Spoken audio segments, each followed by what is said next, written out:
गरीब साध साध सब नेक हैं, आप अपनी ठोरे, जो सतलोक ले जाएंगे वो साधु कोई और।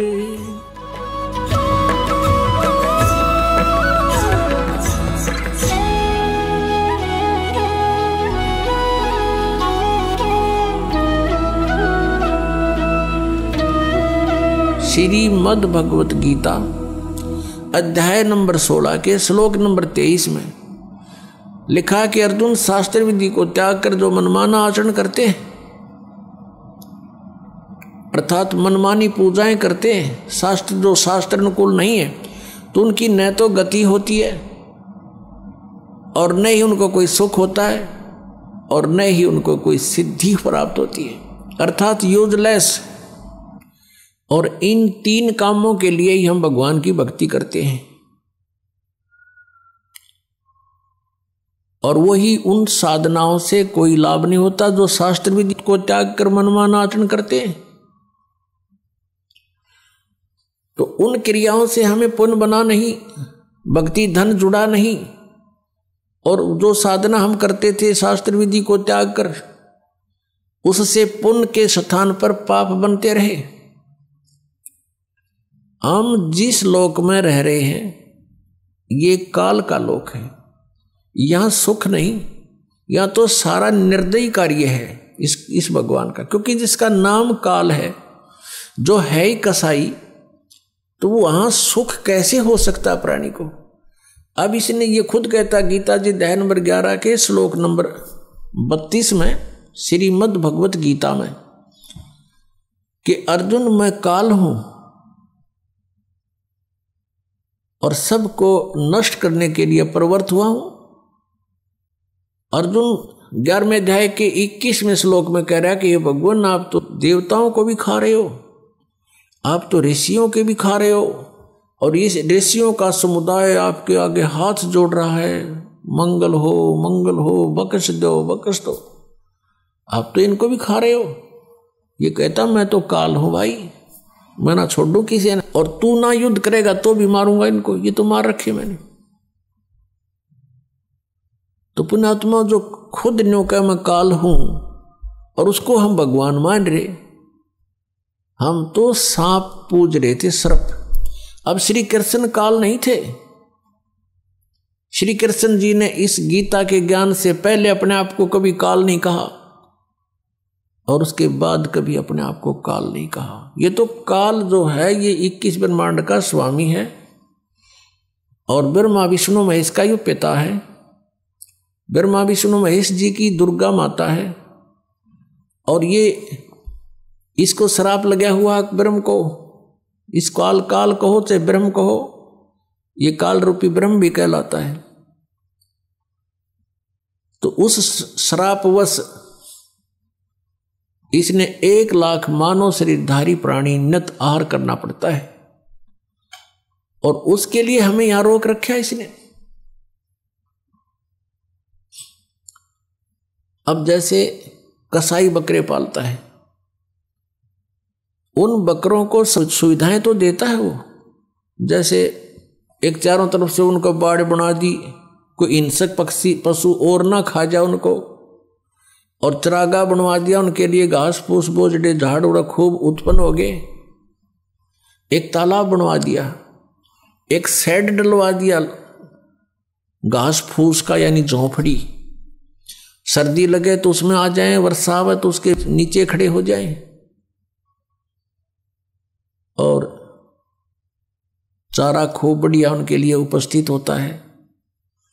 अब वो बकरे ये सोचते हैं कि हमारा जो मालिक है कितना अच्छा है, कैसी सुविधाएं हमें दे रखी है, घास दे रखा है खाने को, चरागाह दे रखे हैं और तालाब बनवा रखा है।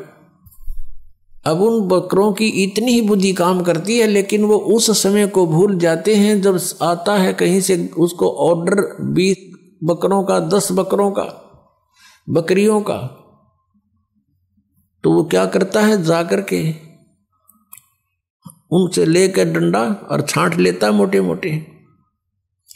अब उसमें किसी का बेटा मरो, चाहे किसी की बेटी कटो, चाहे माँ कटो, चाहे बाप मरो, वो ना देखता है किसका बेटा है, किसकी माँ है, इसकी माँ का क्या हाल होगा, रोएगी, इसका बच्चे रोएंगे, तो वो तो उनको निकाल लाता है। वह नहीं सोचता, उसके मन में भी ना आती है बातें, उसने तो छांटने मोटे मोटे और जाके कड़च करवा देता, कटवा देता है। तो यही हालत आप जी की हमारी यहां पर हो रही है। आप देखते हो दुर्घटना में परिवार नाश हो जाता है। वैसे किसी आपदा में जैसे भूकंप आ गया, वहां पर अक्षेत्र नष्ट हो जाता है। किसी परिवार के 4 मर गए, 5 मत, किसी के 6 मत, 3 मर गए, कुछ बालक बचे, किसी का बाप बच गया। तो ये स्थिति हमारी यहां पर है, जैसे वो कसाई के बकरों की होती है। और हम ये सोचते हैं देखो कितना अच्छा भगवान है, कितनी अच्छी पृथ्वी दे रखी है, इस पर भिन्न भिन्न प्रकार के फल फ्रूट हैं, काजू किस्म, सेब संतरे, कभी झरने बह रहे हैं, बढ़िया दरिया बह रही हैं, नीचे जल है, बहुत अच्छा वातावरण है, और हम संतान उत्पत्ति करते हैं और खाता वो है। लेकिन हम सोच नहीं पाए कि ये हो क्या रहा है, ये क्या हो रहा हमारे साथ, क्योंकि हमारी बुद्धि इतनी कमजोर बना दिया इसने, और ऐसा शरीर में हमें फिट कर दिया कि हम ज्यादा सोच नहीं सकते। इसमें कभी कुछ हो रहा है, कभी कोई बीमारी या टेंशन, 100 प्रकार की समस्या इसके अंदर। तो ये ज्ञान भगवान ने आके बताया कि तुम यहां इस काल के लोक में रह रहे हो और यहां तुम सुख खोज रहे हो। तो जो प्रसंग चल रहा है कि ये पाप कर्म का नाश नहीं कर सकते और ये खुद भी दंड भोगते हैं। ब्रह्मा विष्णु महेश के पिता हैं ये काल भगवान, और जो शास्त्र विधि को त्याग कर मनमाना आचरण करते हैं। तो हम ऐसे लोक में रह रहे हैं कि उस शास्त्र अनुकूल साधना करेंगे तो कुछ पुण्य तो हो जाएंगे, लेकिन पाप भी पैरेलल होंगे तो वो अलग से लिखे जाते हैं। जब तक हम परम पूज्य कबीर देव परमेश्वर की शरण में नहीं आते, और वो भी परम संत के माध्यम से, नकली संतों से भी परमात्मा से कनेक्ट नहीं हो सकोगे, चाहे वो कबीर पंथी भी कहलाते हैं, क्योंकि उनके पास वो मंत्र नहीं है जिससे परमात्मा हमें लाभ दे सकता है। अब जैसे कोई गणते जांडी काटे तो को प्रॉपर वे थोड़ा ही है, वो तो बकवाद है। जांडी काटनी है तो तिखा कुआड़ा चाहिए, कट्टा कट कर दे 1 घंटे में साफ, और उस गणका लगा रहे होते 10 दिन तक कंडे मोर होले। तो साधन ठीक हो परमात्मा के पाने का, परमात्मा मिलेंगे। तो प्रसंग चल रहा है कि जिस लोक में हम रह रहे हैं ये ऐसे निर्दयी का लोक है। आप यहां अपने पेट के लिए जा रहे हो, जाना पड़ता है, रास्ते में कीड़ी मकोड़ी ना जाने कितने जीव जंतु आपके पैरों के नीचे कुचले जाते हैं, और ये पता भी होता है, और फिर भी नहीं बचा जा सकता हमसे। परमात्मा कहते हैं पृथ्वी ऊपर पग जो धारे, और करोड़ जीव एक दिन में मारे। अब कहने का भाव ये है कि जो हम साधना करते थे शास्त्र विधि को त्याग कर, उनसे पुण्य तो कोई बना नहीं था, क्योंकि वो शास्त्र विरुद्ध होगी, और पाप अपने आप बने थे। जैसे 1 एकड़ जमीन है, यानी कोई 2-4 एकड़ जमीन है, यदि उस जमीन से हम कुछ लाभ लेना चाहते हैं, जैसे कणक उगाना चाहते हैं, गेहूं, चना, बाजरा, ज्वार, कोई भी फसल हम बनाना चाहते हैं, तो उसके लिए हमने एक विशेष प्रयत्न करना पड़ेगा। वो घास पहले वाला काटना पड़ेगा, उसमें कोई झाड़ बोझड़े उग गए हैं वो काट काट के बाहर करने पड़ेंगे, और फिर हल से, ट्रैक्टर से, यानी परिश्रम करना पड़ेगा और पैसे लगाने पड़ेंगे।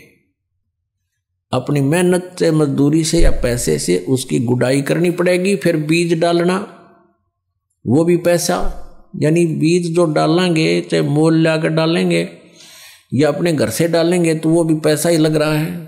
फिर सिंचाई का, उसके अपन फिर अपनी पर्सनल मेहनत, ये सब इतना व्यय करके और समय भी सारा दिन उसी के चक्कर में लगे रहना, तब जा करके कहीं फसल बनती है, गेहूं प्राप्त होते हैं। और उसी जमीन, उसी पृथ्वी को आप बिल्कुल ना छेड़ो, कुछ ना करो, उसमें भी फिर भी अपने आप अड़ंगा उग गया होगा, अपने आप इतना कुबाड़ो उसके अंदर उत्पन्न हो जाएगा, वो दिखे भी नहीं पृथ्वी है यहाँ पर, तो वो यूजलेस है।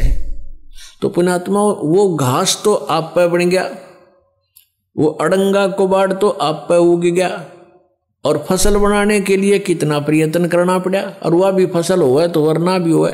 यहाँ के जो साधनाएं थी वो ऐसे टाइप की थी जैसे कोई इंद्र की गद्दी प्राप्त करने के लिए, स्वर्ग का राजा बनने के लिए तप या यज्ञ करते हैं, तो उनकी यज्ञ या तपों को खंड करवा दिया करता था वर्तमान राजा इंद्र, क्योंकि यहां राजनीति चलती है, धर्म नीति नहीं चल सकती। धर्म नीति तो परमात्मा के चरणों में आने के बाद हम राज की इच्छा त्याग कर ही धर्म नीति को पर चल सकते हैं, उसको सफल कर सकते हैं। तो इंद्र अपनी राजनीति के आधार से कि कहीं कोई तेरी गद्दी प्राप्त करने की योग्य कोई ऐसा धार्मिक अनुष्ठान ना कर ले, तो उनको खत्म करवा देता था, किसी ना किसी कारण से खंड करवा देता। तो वो समझ ले जैसे किसान यहाँ पर खेती तैयार करता है, ओले आगे या वर्षा फ्लड आ गई, हो गया नाश बने बनाए का, या आग लग जा बनी बनाई फसल गेहूं का। तो यहाँ कहने का भाव ये है कि इतनी मेहनत के बाद भी आशा नहीं कि घर आ जाएगी, और घर आती है तो कितना प्रयत्न, और वैसे उसमें अड़ंगा वैसे उग गया उस जमीन में।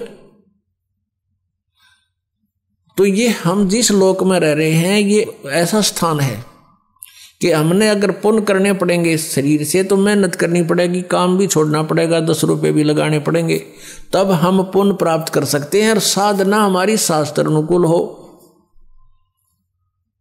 शास्त्र विधि को त्याग कर मनमाना आचरण ना हो, तो तब हमें पुण्य मिलेंगे। और पाप बराबर में लिखे जाएंगे, पाप अलग लिखे जाते हैं, पुण्य अलग लिखे जाते हैं। जब तक हम कबीर परमेश्वर की शरण में नहीं आते हैं, परम संत के माध्यम से, तब तक हम जो साधना करते हैं, चाहे वो शास्त्र अनुकूल भी क्यों ना हो, तो भी हमारी दोनों लिखे जाएंगे, पुण्य न्यारे पाप अलग, और दोनों ही हमें प्राप्त होंगे।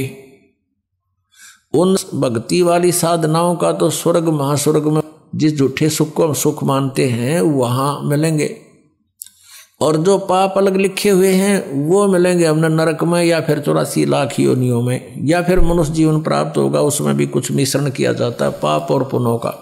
तो कहने का भाव ये है कि जहां हम रह रहे हैं वो, और जिन भगवानों को हम पूज रहे हैं, उनकी पूजाओं से हमारे संचित कर्म नहीं कट सकते। प्रारब्ध का जो कर्म, प्रारब्ध का कर्म वो होता है जो हमारे जीवन में लिख दिया जाता है, जिसको हम भाग्य बोलते हैं, किस्मत, वो दोनों भोगने पड़ेंगे। और कबीर परमेश्वर की शरण में आने के बाद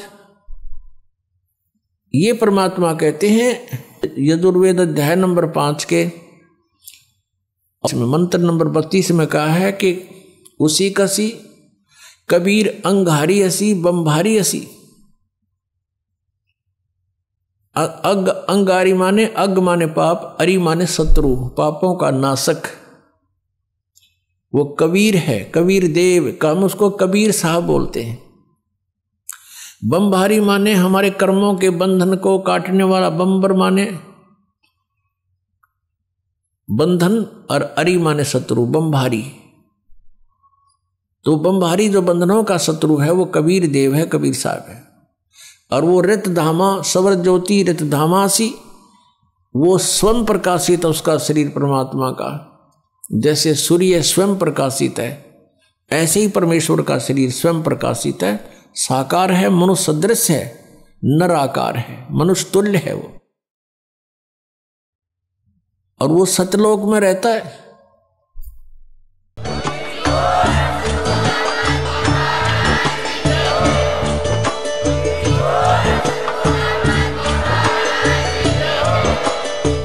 सुन रहे थे जगत गुरु तत्वदर्शी संत रामपाल जी महाराज जी के मंगल प्रवचन। अधिक जानकारी के लिए विजिट कीजिए हमारी वेबसाइट www.jagatgururampalji.org। संत रामपाल जी महाराज जी के शुभ आशीर्वाद से पूरे विश्व भर में 500 से भी ज्यादा नाम दीक्षा केंद्र हैं, जिन पर संत रामपाल जी महाराज जी द्वारा ऑनलाइन निशुल्क नाम दीक्षा दी जा रही है। अपने नजदीकी नाम दीक्षा केंद्र का पता करने के लिए संपर्क करें 8222880541।